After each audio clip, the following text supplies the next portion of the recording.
warahmatullahi wabarakatuh.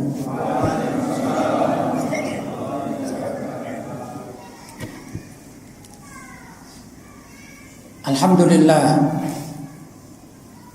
wassalatu wassalamu ala rasulillah Sayyidina Muhammad ibn Abdillah wa ala alihi wa sahbihi wa man walah, wa la hawla wa la quwwata illa billah, amma ba'd.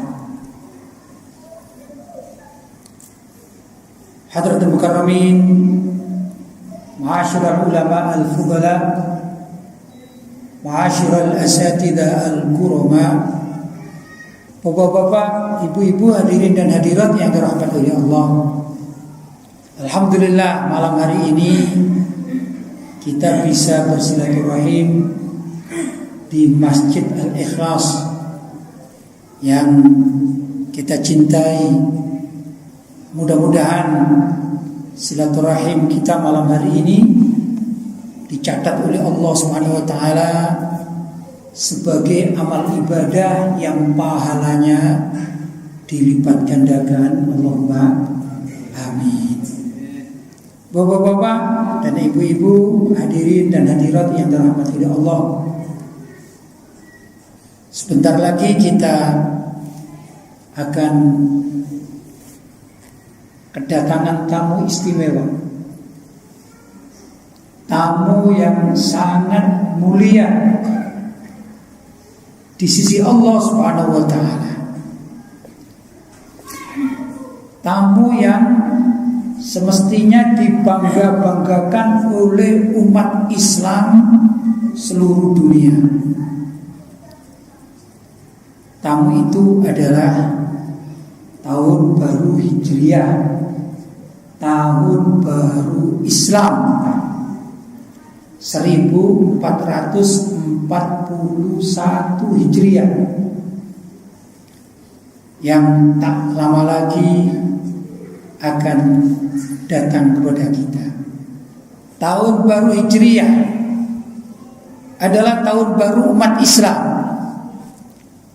yang semestinya kita yang akan merayakan tahun baru milik kita. Tapi kadang-kadang umat Islam lupa. Jangankan ingat tahun baru itu akan dimeriahkan, seringkali kapan waktunya saja lupa. Betul ya? Berbeda kalau tahun baru itu tahun baru Masehi. Kalau kita katakan tahun baru umum,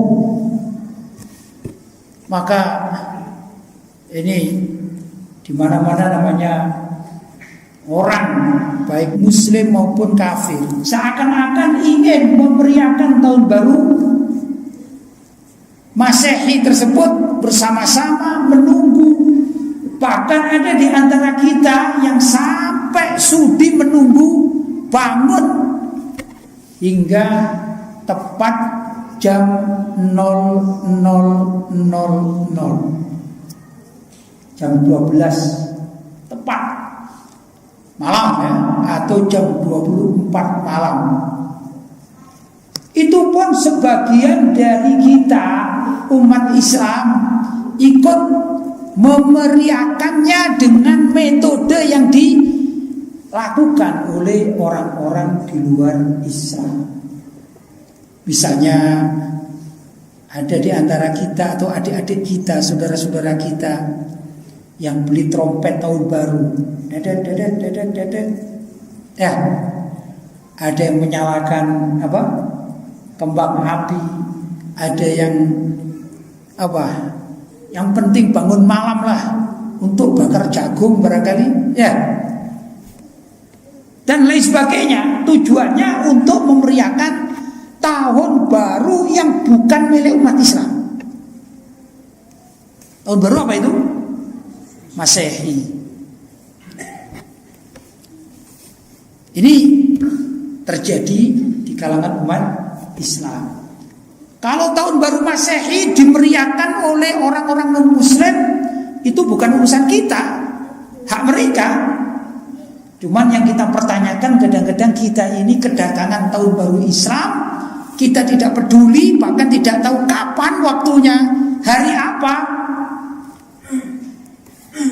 Padahal kalau hitungan sekarang, insya Allah tanggal 1 Muharram itu bertepatan dengan tanggal 1 September. Jadi kurang berapa hari ini, kurang lebih 2 harian ya. Berapa hari? 3 hari lagi ya. 3 hari lagi itu kalau hitungan umum ya. Kalau hitungan syar'i tinggal 2 hari, karena maghrib menjelang esok itu sudah masuk esok itu ya. Kalau hitungan syariat ya. Kalau hitungan umum berarti kurang 3 hari lagi, begitu ya. Tapi kita sedih, masih jarang di antara umat Islam yang mempersiapkan mau bikin apa tahun baru ini, mau bikin kegiatan apa tahun baru. Walaupun ada di antara kita ini yang akan memeriahkannya dengan pawai ta'aruf misalnya ya, dengan festival anak soleh dan lain sebagainya ada. Tapi tidak semuanya, tidak seperti maraknya tahun baru Masehi. Aneh ini. Kita ini aneh. Ya, kalau kita mau jujur, sebenarnya kita ini kalah strategi dari musuh-musuh Islam. Kalah strategi dari musuh-musuh Islam. Kalau kita membaca sejarah, kurang lebih abad 13 Masehi ya, abad 13 Masehi. Kalau sekarang kan abad 21 Masehi. Itu pernah terjadi perang, namanya perang salib. Perang salib itu ada di Spanyol ya, atau juga di negara-negara Palestina juga ada di sana. Yang intinya saat itu umat Islam berperang melawan orang-orang salibis. Karena itu diistilahkan dengan perang salib. Salah satu dari pemimpin mereka, orang-orang salibis, adalah Raja Ferdinand. Nah, dalam perang itu, kalau kita buka sejarah, siapa yang kalah dan siapa yang menang?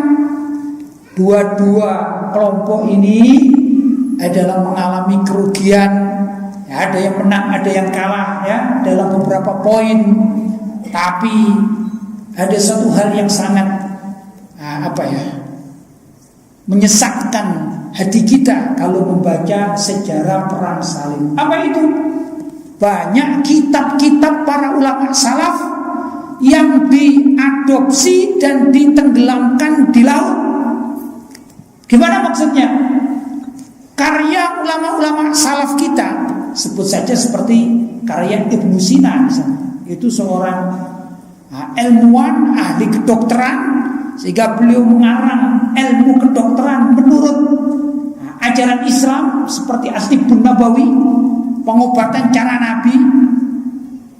Kemudian dikemas oleh Ibnu Sina menjadi suatu ilmu, dan ilmu dari kedokteran yang dikarang atau digubah oleh Syekh Ibnu Sina ini pada akhirnya dibumi hanguskan atau dihancur leburkan. Tapi sebelum dibumi hanguskan, diadopsi terlebih dahulu oleh orang-orang barat, oleh orang-orang salibis, dan dibahasakan menurut bahasa mereka, sehingga umat Islam menjadi asing terhadap ajaran ulamanya sendiri, antara lain adalah Ibnu Sina. Ini yang terjadi. Maka dalam satu masa, saat itu ada seorang pemimpin dari partai liberal dari Inggris yang bernama Gladstone. Nah, ini mempunyai ide yang menurut mereka adalah ide sangat cemerlang. Apa itu? Merubah strategi perang melawan umat Islam. Umat Islam ini subhanallah, kalau diajak perang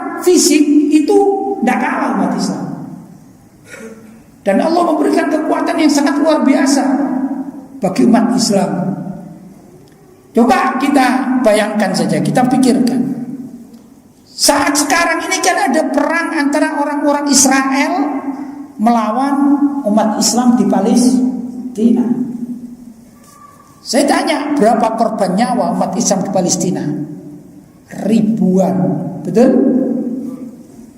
Karena hampir setiap saat ada peperangan dan orang Israel dengan senjata modernnya, sedangkan umat Islam hanya berbekal batu. Ini kan terjadi. Pertanyaan saya, sekian lama orang-orang Israel menembaki, membunuh umat Islam. Pertanyaannya, punahkah umat Islam di Palestina? Tidak punah. Tidak punah. Luar biasa. Dibom, ditembak, segala macam sudah. Tapi umat Islam tetap ada di Palestina. Ini adalah kekuasaan Allah Subhanahu wa taala. Umat Islam itu kalau diperangi secara fisik tidak kalah. Maka Gladstone mengajak kawan-kawannya sesama kafir, ya. Mengajak bagaimana? Merubah strategi perang.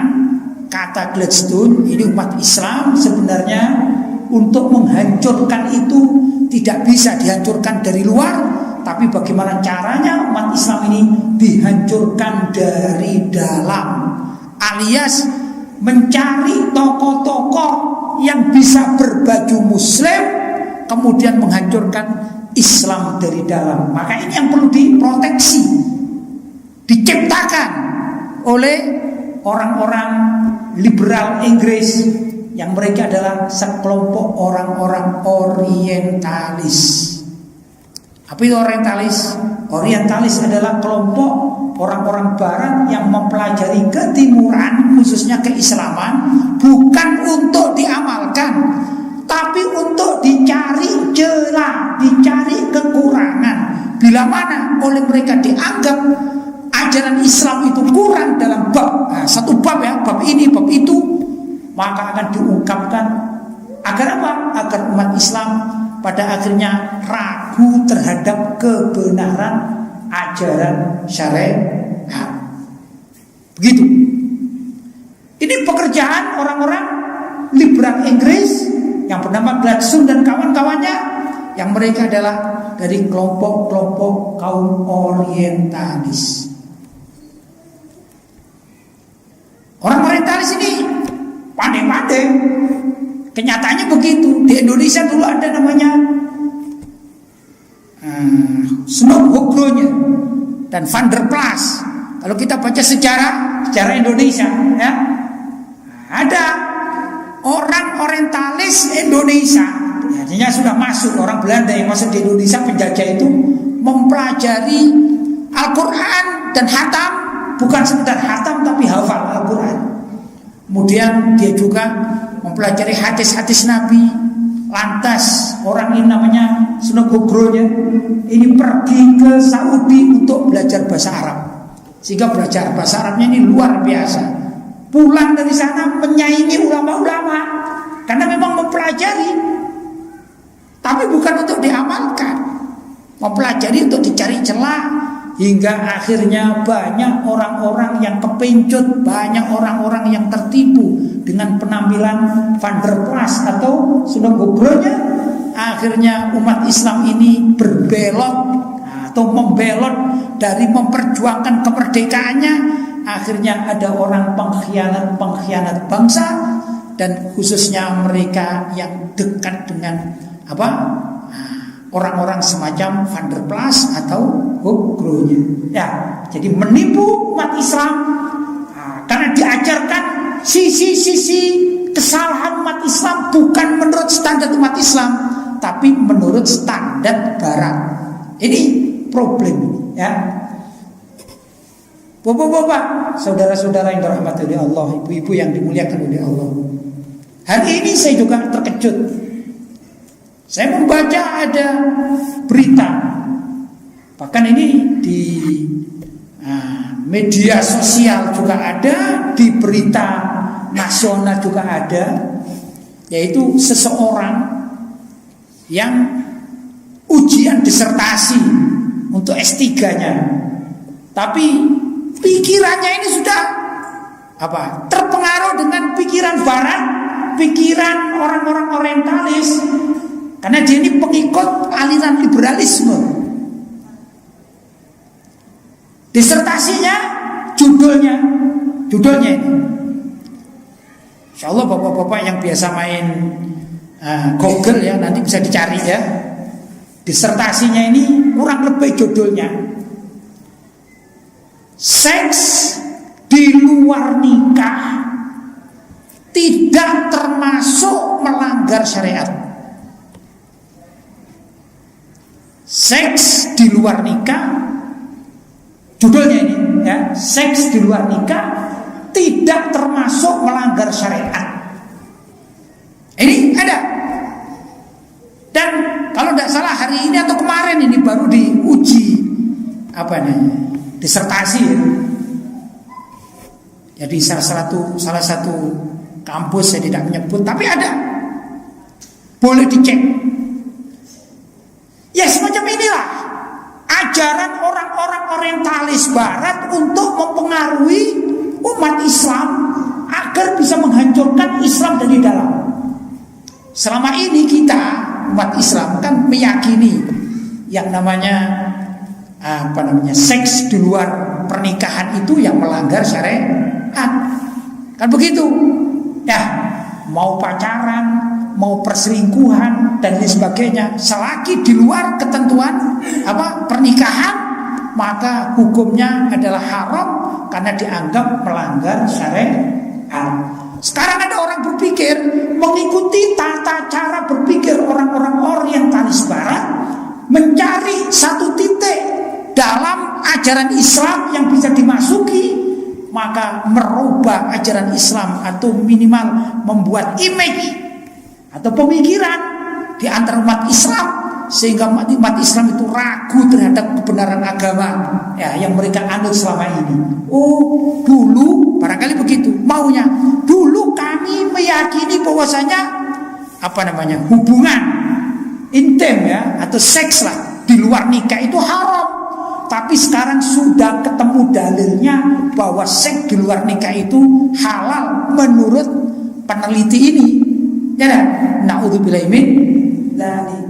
Begitulah kurang lebih apa yang dipikirkan oleh orang-orang orientalis di dalam merusak Islam dari dalam. Bapak-bapak dan ibu-ibu yang dirahmati oleh Allah, maka Gladstone yang saat itu membawa mushaf Al-Quran, dia menyatakan kepada kawan-kawannya sesama orang-orang kafir, orang-orang orientalis, dia mengatakan begini, dalam sejarahnya dia angkat Al-Quran, katanya, hei saudara-saudaraku, maksudnya saudara-saudara sesama kafir ini ya, hei saudara-saudaraku, ini adalah kitab suci umat Islam. Kalau kita perang melawan umat Islam secara fisik, kenyataannya 2 abad perang salib umat Islam tidak kalah. Tapi kalau kita ingin menghancurkan umat Islam, kita bikin strategi bagaimana caranya agar Al-Quran, ini ya, maksudnya dalam mushaf, agar ini Al-Quran tidak dibaca lagi oleh umat Islam. Di samping tidak dibaca, juga tidak dipelajari apa isinya, dan tidak diterapkan kewajiban-kewajiban yang tertulis dalam Al-Quran. Itu target dari orang-orang orientalis zaman tersebut. Abad berapa? 13 ya, di abad 13. Sekarang sudah abad 21. Berapa tahun? Sudah lama. Nah, bapak-bapak dan ibu-ibu yang dirahmati oleh Allah Subhanahu wa taala, apa yang dilakukan oleh orang-orang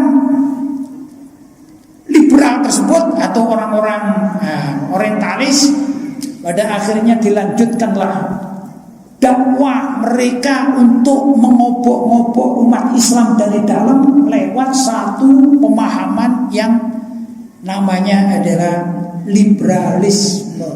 Liberalisme itu adalah suatu aliran yang tidak mau terikat oleh ajaran syariat.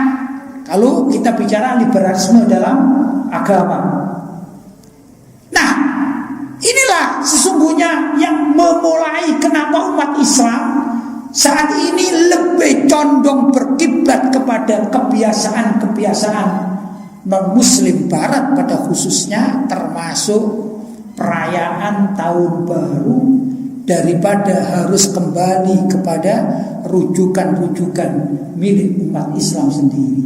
Tahun baru pun umat Islam dewasa ini kita saksikan hampir di seluruh belahan dunia. Coba saksikan, kalau kita sudah masuk tahun baru Masehi, tahun baru umum itu ya klik saja atau mungkin di televisi, ya dah. Hampir negara-negara ini, mau negara yang mayoritasnya umat Islam atau juga non-muslim, negara-negara kafir lah, negara-negara barat, apa yang terjadi? Banyak sekali mereka yang memeriahkan tahun baru Masehi dengan begitu meriahnya. Lampu-lampu yang kelap-kelip, gemerlapan, ya dah. Kembang api yang harganya jutaan rupiah, ya dah. Belum lagi misalnya trompet tahun baru yang terus bergema dan lain sebagainya. Belum lagi pakaian-pakaiannya. Ini luar biasa. Luar biasa kalau memperingati tahun baru Masehi. Begitu datang tahun baru Islam, gimana rasanya? Meriah enggak?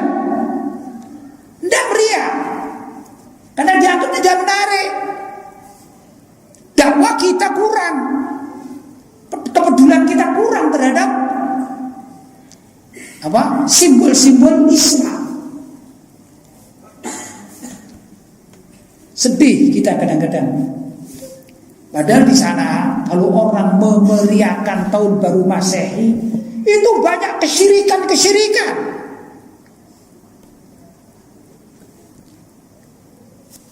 Orang zaman dahulu kala ada satu agama namanya Majusi. Kaum Majusi itu menyembah api. Kaum Majusi menyembah api. Nah, ternyata pada tahun baru Masehi itu kita pun umat Islam ikut berlomba-lomba menyalakan kembang api. Padahal di situ ada satu kebiasaan orang Majusi, kalau mereka menyembah api, memang sesembahan mereka adalah api, Tuhan mereka dianggap api, maka api itu sebelum disembah diletakkan pada suatu tempat yang tinggi, barulah disembah. Apa persamaannya dengan kembang api? Kembang api tahun baru itu kalau sudah dibunyikan dia akan naik tinggi, menjulang, ya dah. Maka akan bervariasi di atas langit yang tampak indah dan kita terpesona. Kita lupa bahwa sesungguhnya semacam itu walaupun tidak sama persis dulu pernah dilakukan oleh orang-orang Majusi. Luar biasa kita terpengaruh, ya. Budaya trompet. Budaya trompet bukan milik umat Islam, juga milik non-muslim. Sedih kan? Bukan berarti saya membenarkan tahun baru model kebiasaan non-muslim itu, bukan. Tapi kita sedang membahas perbedaan umat Islam menyambut tahun baru Masehi dengan tahun baru milik sendiri. Ini kok aneh ini ya. Itulah sebenarnya kekalahan umat Islam dalam perang melawan non-muslim yang non-fisik. Dalam bahasa Arab dikatakan ghazwul fikri, perang pemikiran, perang peradaban. perang kebudayaan. Dan nyata. Jadi perang ini kalah kita umat Islam. Karena itu bapak-bapak dan ibu-ibu yang dirahmati oleh Allah, sebentar lagi kita akan kedatangan tamu istimewa, super istimewa bagi orang-orang yang menyadarinya, yaitu kedatangan tahun baru Hijriyah, tahun baru Islam. Kita muliakan, bukan berarti kita mengajak umat Islam, ayo beli kembang api, bukan begitu. Ayo beli trompet, bukan begitu. Mudah pada anak muda-muda misalnya, ayo kita lomba trek-trekan dengan motor seperti tahun baru masih indah. Tapi perlulah kita ini peduli kepada tahun baru Islam. Kita meriahkan, bolehlah. Misalnya kita hias masjid kita hias rumah-rumah kita, ya. Kita adakan festival tahun baru Islam. Ini termasuk satu hal yang wa may yu'azzim sya'airallah fa innaha min taqwal qulub. Wa may yu'azzim sya'airallah, barang siapa yang menghormati syiar-syiar agama Allah, fa innaha min taqwal qulub, sesungguhnya pekerjaan atau amalan syiar itu min taqwal qulub, termasuk dari ketakwaan hati. Ada tata cara memperingati tahun baru Hijriyah. Di antara sunnah-sunnahnya di akhir tahun ya, hitungannya Agustus itu sampai 30 atau 31? Berarti pada tanggal 30 Zulhijjah yang bersamaan dengan 31 Agustus ba'dal asar, itu namanya akhir tahun Hijriyah. Sunnah kita membaca doa akhir tahun Hijriyah sebagaimana diajarkan oleh para ulama salaf. Kalau ingin tahu doanya ada di buku tahlil itu loh, Lataiful Ma'arif itu ya, buku kecil, buku tahlil itu ada ya, doa akhir tahun Hijriyah. Kapan waktunya? Kalau Dzulhijjahnya tanggal 30 Dzulhijjah ba'dal asar, kalau umumnya tanggal 31 Agustus. Berarti apa? Menjelang malam tahun baru. Kemudian awal tahun, yaitu begitu masuk maghrib, maka kita diperintahkan juga untuk baca doa awal tahun. Jadi kitab itu juga ada, ya. Apa? Majmu' Latif kalau tidak salah, kitab Majmu' Latif ya. Kitab Majmu' Latif, ya. Yang ada Yasin, ada surat Al-Waqi'ah, ada Al-Muluk, ada bacaan tahlil, ada bacaan talqin, ya. Ada namanya doa akhir tahun dan juga doa awal tahun, ada di situ ya. Kapan waktunya? Begitu masuk waktu maghrib, berarti sudah tanggal 1 Muharram.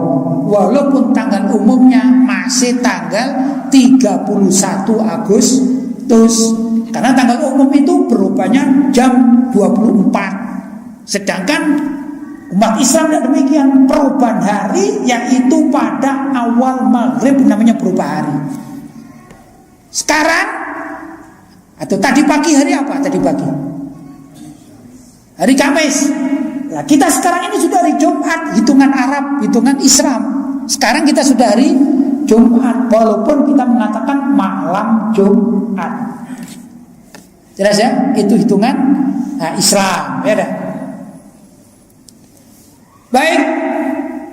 Di antara juga kita disunnahkan bagi yang ada keinginan dan kemampuan, kesehatan, ya, tidak ada uzur, kalau mau berpuasa pada awal tahun itu bagus. Ya, kalau mau berpuasa awal tahun sampai tanggal 10 Muharram, tanggal 1 Muharram sampai 10 Muharram, kalau mau dipuasai bagus. Ya, walaupun yang paling ditekankan untuk amalia puasa di bulan Muharram itu tanggal 9, 10 atau 10, 11 yang namanya Tasu'a dan Asyura, ya enggak? Yaitu pas Asyura tanggal 10 apa? Muharram, yang Nabi mengatakan sumu yauman qablahu au yauman ba'dahu, puasalah kalian pada hari Asyura ditambah dengan sehari sebelumnya, atau boleh pula ditambah dengan sehari sesudah 10 Asyura. Artinya hitungannya 9, 10 atau 10, 11 itu yang paling ditekankan. Ini amalan. Jadi kalau malam hari kita bagaimana caranya menghidupkan malam tahun baru? Kalau masih kemarinnya atau tanggal 30 Dzulhijjah atau tanggal 1 Dzulhijjah persis siang hari kita mengadakan festival-festival, ya, lomba-lomba yang bernuansa Islami, atau juga menghias diri atau menghias tempat-tempat, ini bagus. Tapi kalau ingin ikut sunnah, maka disunnahkan juga di awal Muharram sampai 10 Muharram untuk berpuasa sunnah. Itu antara lain cara mengisinya. Kemudian juga kita diperintahkan untuk banyak sedekah. Sedekah khususnya kepada anak yatim itu kalau sudah tanggal 10 Muharram, 10 Muharram ya. Atau juga boleh di awal tahun baru juga boleh. Kalau di 10 Muharram ini disunahkan untuk banyak memberi santunan kepada anak yatim. Bahkan mengusap kepala anak yatim untuk rahmah karena rasa kasih sayang, itu pun mendapat pahala yang sangat besar. Saya beritakan gembira kepada ibu-ibu ya, mudah-mudahan suaminya ada di sini. Bagi para suami yang ingin rezekinya dilapangkan, maka hendaklah tanggal 10 Muharram memberikan belanja kepada istri-istrinya lebih dari biasanya. Misalnya kalau biasanya ini sebut saja 1 juta, maka hendaklah pada 10 Muharram diberikan belanja seperti 1,5 juta misalnya. Bagaimana Bu? Berita gembira ya? Iya Bu ya? Ini juga diperintahkan dakbus salaf, kebiasaan para ulama salaf. Ya, saya anjurkan ibu-ibu menagih ya kepada suami-suami ya. Setuju Bu? Setuju? Senang ibu-ibu. Tapi itulah ajaran para ulama salaf.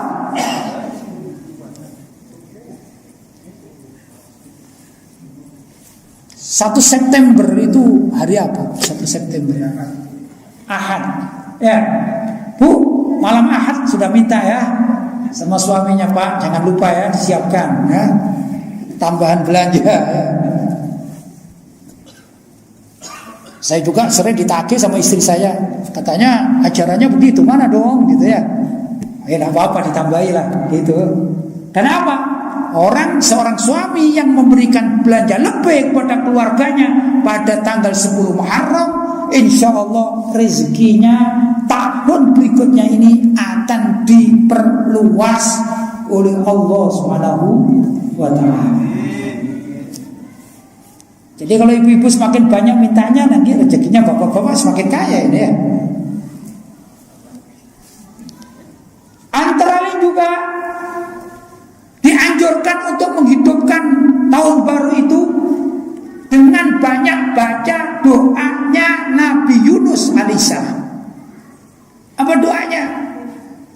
Tatkala Nabi Yunus alaihissalam ditelan ikan, ya, kita masih ingat ceritanya. Nabi Yunus itu berdakwah puluhan tahun di daerah Niwana namanya. Niwana itu daerah Irak, wilayah-wilayah Irak. Itu puluhan tahun tidak dapat umatnya cuma 2 yang masuk Islam, cuma 2. Sampai Nabi Yunus ini pusing lah, ya, putus asa. gimana sih dakwah ini puluhan tahun kok tidak dapat murid sama sekali, cuma 2, padahal ini banyak. Dan orang Niwana ini penyembah berhala. Akhirnya oleh Nabi Yunus ditinggal. Sudah, saya mau pergi aja dari sini, tidak kerasan saya. Kenapa? Tidak ada yang merespon dakwah Nabi Yunus. Tapi Nabi Yunus mengancam rakyatnya atau umatnya. Belum mengatakan, hei orang Niwana, saya anggap semacam Batam gitu ya. Niwana saya anggap seperti Batam gitu ya. Hei orang Niwana, kalian sudah tidak mendengarkan dakwaku lagi.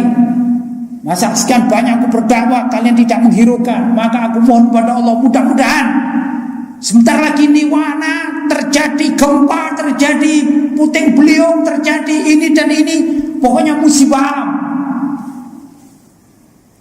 Akhirnya pergilah Nabi Yunus jalan. Ya mungkin kalau di Batam ini jalan yang tepat jauh itu mana ya? Ke Barelang ya. Tadi saya dari sana juga ya. Jalan jauh, sumpah melihat umatnya ini ya, karena tidak ada yang masuk Islam. Subhanallah, begitu Nabi Yunus alaihissalam pergi, sebut saja sampai ke jembatan ketiga misalnya ya. Ini umatnya bingung, orang Niwana bingung ini. Kenapa? Tiba-tiba awan ini gelap, angin kencang, dan banyaklah tanda-tanda musibah alam akan terjadi. Akhirnya mereka khawatir dan mencari Nabi Yunus. Mana ini Nabi Yunus? Dicari-cari, Nabi Yunus sudah tidak ada, pergi. Subhanallah, di tengah jalan Nabi Yunus sudah putus asa, dan kebetulan beliau melihat satu kapal ya, yang dekat di situ, kemudian ikut Nabi Yunus. Mau nyebrang mana ini orang Batam ini? Karimunjaya, ya. Mau nyebrang. Saya mau dakwah tempat lain, Karimunjaya saja. Di Batam dan dihiraukan sudah. Nyebranglah di tengah laut. Subhanallah, badai yang ada di Niwana itu datang ke tempat kapalnya Nabi Yunus. Akhirnya badai itu mulai menggoyang kapal yang dinaiki Nabi Yunus. Maka nakodahnya, sopirnya nakodahnya ini berpikir, ini seperti kapal kita kelebihan muatan, maka harus ada yang dibuang. Setelah mufakatan, akhirnya mereka mengatakan, gini aja, diadakan undian. Akhirnya semua nama penumpang itu ditulis. Ya, setelah ditulis, ya kalau gambaran kita dikopiok, kemudian dikeluarkan satu. Ya, ini orang yang harus meninggalkan kapal karena ini menyebabkan beratnya kapal tersebut goyang. Kenapa? Ada badai atau angin kencang. Diambillah nama, dibuka Yunus, dibuka namanya Nabi Yunus. Itu orang-orang penunggangnya atau awak kapalnya sungkan. Wah, tidak enak kalau Nabi Yunus ini orang soleh ini ya. Walaupun kita tidak cocok, tapi tidak enak juga ini ya.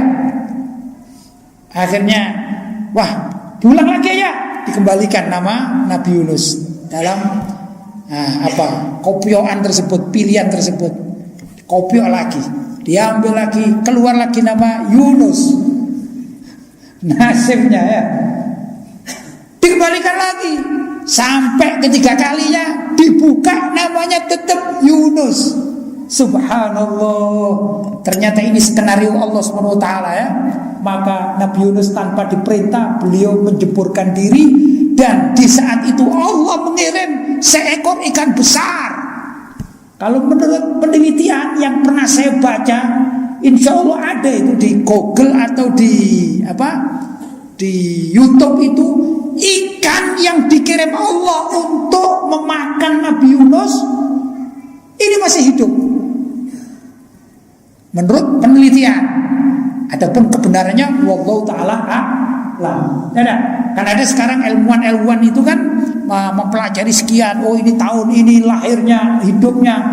Menurut sebagian penelitian, ikan yang pernah menelan Nabi Yunus sampai sekarang masih hidup. Maka ditelanlah Nabi Yunus alaihissalam. Nah, kita tahu bagaimana ya kalau kita ambil ikan, entah kecil, entah besar, sebut saja ikan apa yang besar ya, kakap merah misalnya kan besar itu. Maka kita sobek, ya perutnya kita sobek. Nah, kita mau bersihkan apa yang ada di dalam perutnya. Ada usus, ya, jeroan katanya orang ya. Ada dalemannya, ada macam-macam kan? Ya ada. Kira-kira ada enggak tempat rongga di situ? Enggak ada. Kalau ikannya gemuk itu bukan berarti ada lubang seperti terowongan, enggak. Ikan itu kalau semakin gemuk berarti semakin banyak lemaknya atau dagingnya. Berarti bagaimana kondisinya? Ya Nabi Yunus ditelan itu kejepit. Terjepit. Dalam kondisi terjepit, mulai dari kehidupan beliau, juga badan beliau, kesedihan beliau, hati beliau. Ya dah. Maka Nabi Yunus merasa bersalah dan mohon ampun kepada Allah. Ternyata Allah murka kepada Nabi Yunus, tidak merestui Nabi Yunus saat itu.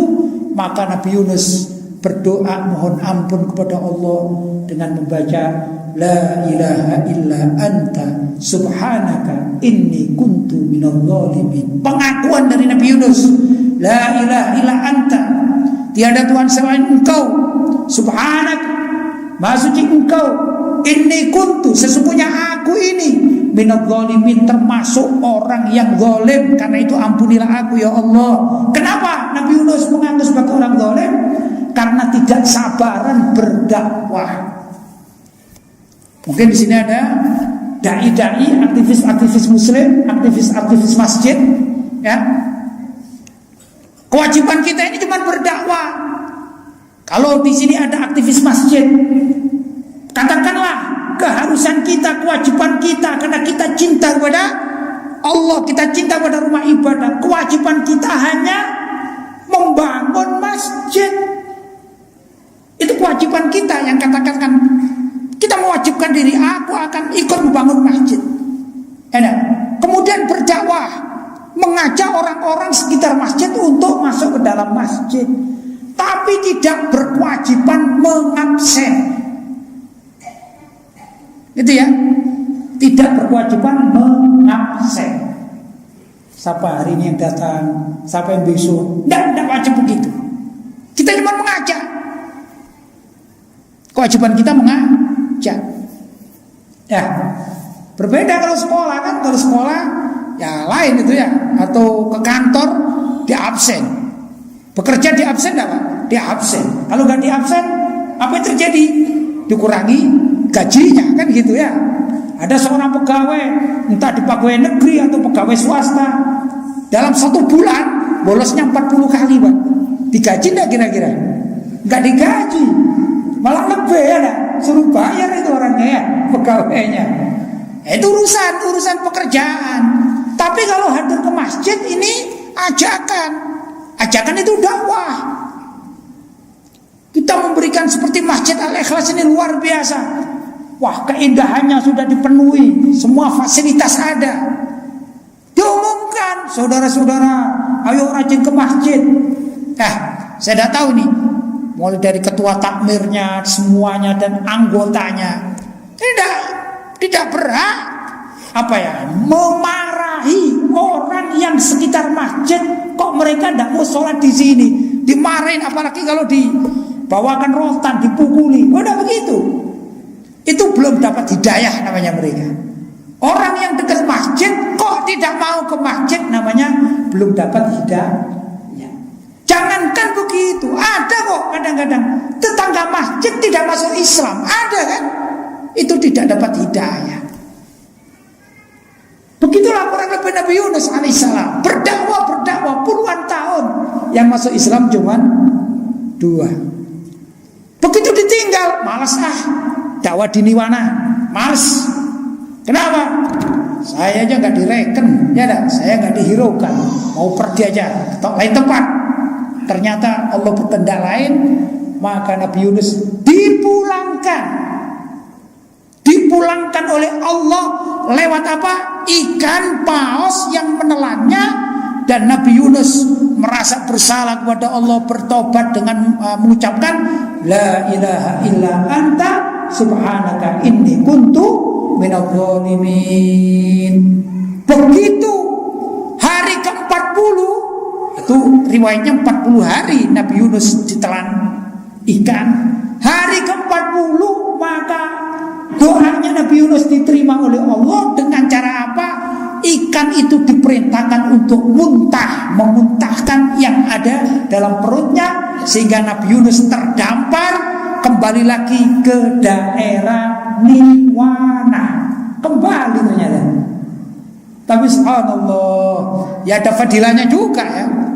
Ada fadilahnya juga doa Nabi Yunus agar orang-orang Niwana diberi azab atau siksa atau bencana-bencana. Itu orang Niwana ketakutan dan mencari Nabi Yunus, tidak ketemu-ketemu. Akhirnya mereka satu persatu mengimani Tuhannya Nabi Yunus. Cuma tidak ada yang membimbing. Mereka menunggu-nunggu kehadiran Nabi Yunus. Ternyata Allah SWT memulangkan Nabi Yunus, dan akhirnya Nabi Yunus terheran-heran karena masyarakat Niwana sudah takluk dan mau menyatakan masuk Islam, bersyahadat waktu itu. Subhanallah. Ini namanya hidayah. Putus asa dalam berdakwah tidak boleh, ya dah. Dakwah itu tidak hanya seperti ceramah seperti saya, bukan hanya itu, ya dah.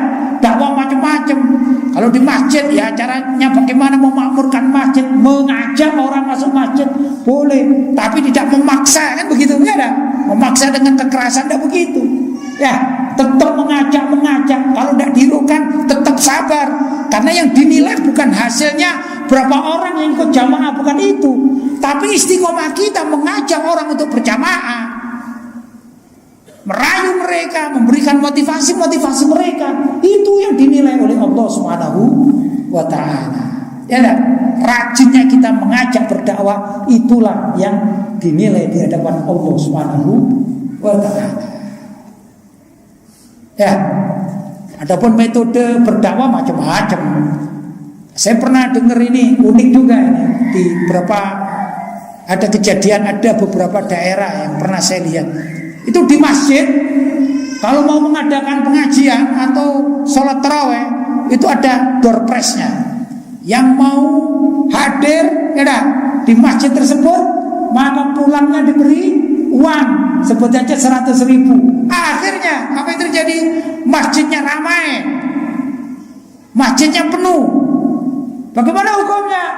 Ya boleh-boleh saja bagi orang yang mempunyai sedekah, mempunyai uang untuk sedekah dan demikian, ya bagaimana? Baik bagi dia. Cuman bagi jamaahnya yang sholatnya karena duit door prize, inilah yang perlu diragukan, ya sah tidaknya atau diterima atau tidaknya, itulah yang perlu dipertanyakan. Kalau metode boleh-boleh saja. Ada di beberapa masjid begitu menerapkan metode, siapapun yang habis sholat di masjid kita beri makan. Sarapan ya sarapan, makan siang atau makan malam diberi makan. Bagaimana hukumnya? Boleh. Itu metode mengajak. Cuman bagi jamaah yang datangnya ke masjid hanya mencari makan, ini yang dipertanyakan, ikhlas tidaknya menghadap Allah Subhanahu wa ta'ala. Jelas ya?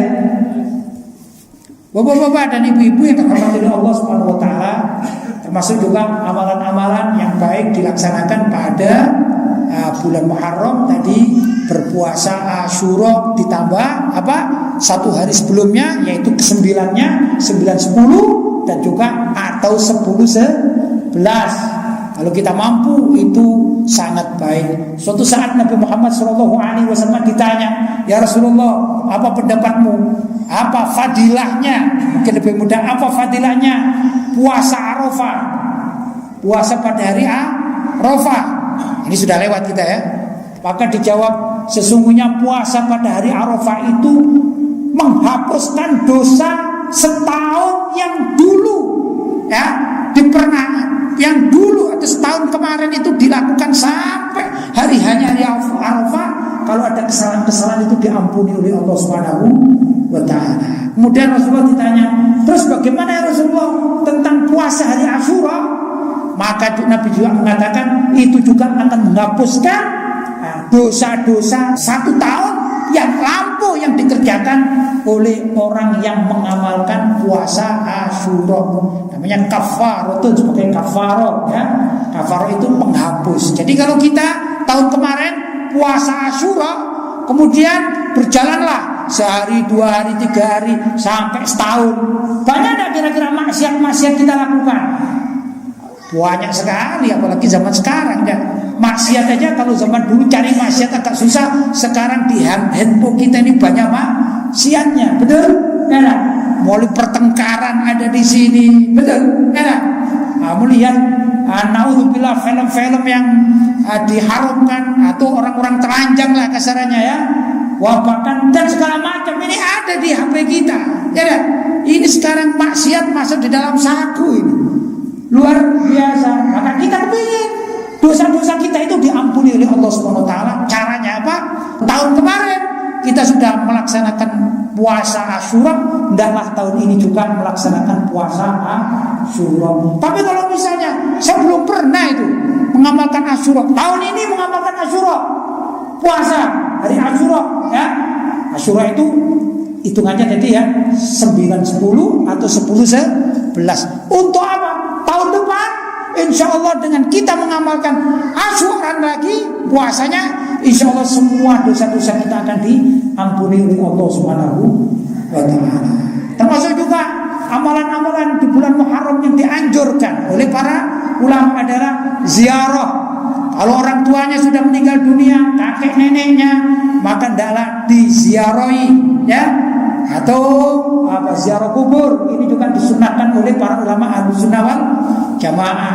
Kalau misalnya orang tua kita masih ada atau keluarga kita yang tua-tua masih ada, juga dianjurkan untuk ziarah sowan kepada sesepuh-sesepuh.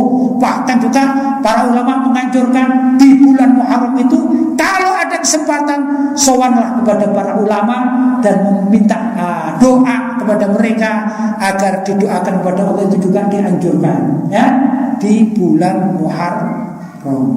Bapak-bapak dan ibu-ibu yang dirahmati oleh Allah Subhanahu wa taala, sebenarnya masih banyak amalan-amalan ibadah pada bulan Muharram ya. Pokoknya segala kebaikan, sedekah apa sajalah yang baik-baik ini dianjurkan untuk diperbanyak. Baca istighfar diperbanyak, baca doa diperbanyak ya. Pokoknya apa saja yang dinilai itu positif dalam syariat hendaklah diperbanyak. Mudah-mudahan dengan demikian maka kita dinilai oleh Allah SWT termasuk orang-orang yang akan memeriahkan tahun baru Islam, tahun baru Hijriah. Karena orang yang ikut memeriahkan tahun baru Hijriah termasuk dalam ayat wa may yu'azzim sya'airallah fa innaha min taqwal qulub. Sesungguhnya orang-orang yang menghormati syiar-syiar agama Allah termasuk datangnya tahun baru Hijriah, sesungguhnya itu pertanda iman ada di dalam hatinya, min taqwal qulub, ketakwaan ada di dalam hatinya, dan ketakwaan itulah yang telah menyebabkan seseorang akan selamat dalam kehidupan akhiratnya. Mudah-mudahan kita diselamatkan oleh Allah SWT mulai dari kehidupan dunia yang baik hingga akhirat yang baik dan diterima oleh Allah SWT termasuk minas sholihin was sholihat. Allahumma amin. Bapak-bapak dan ibu-ibu yang dirahmati oleh Allah, barangkali ini sedikit yang dapat saya sampaikan. Mudah-mudahan sedikit ini dapat bermanfaat dan mudah-mudahan bisa kita amalkan. Dan bila mana apa yang saya sampaikan ada hal-hal yang kurang tepat atau kurang berkenan di hati bapak-bapak dan ibu-ibu yang dirahmati oleh Allah, saya mohon maaf yang sebesar-besarnya. Hadza ma aqulu lakum wal 'afwu minkum. Wassalamualaikum warahmatullahi wabarakatuh.